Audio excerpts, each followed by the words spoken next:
திருப்பூரில் வழக்கமான பரிசோதனைக்காக டிஎஸ்கே மாநகராட்சி மகப்பேறு மருத்துவமனைக்கு சென்ற கர்ப்பிணிக்கு காலாவதியான குளுக்கோஸ் வழங்கப்பட்டதாக கூறி உறவினர்கள் மருத்துவமனையை நேற்று முற்றுகையிட்டனர். இந்த விவகாரத்தில் ஆய்வக நுட்புணர் நாகஜோதி பணியிடை நீக்கம் செய்யப்பட்டதோடு மருந்தாளுநர் வீரபராசக்தி, செவிலியர் கோமதி ஆகியோர் பணியிட மாற்றம் செய்யப்பட்டனர்.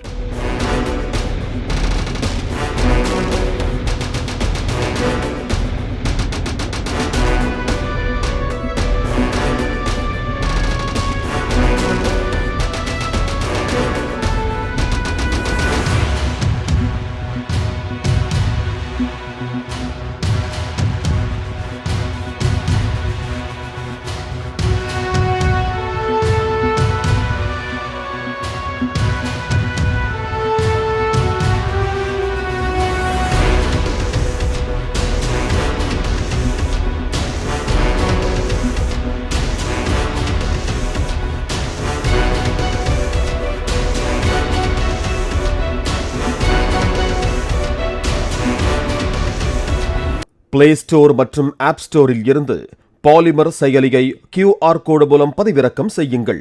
செய்திகளை உடனுக்குடன் பெறுங்கள்.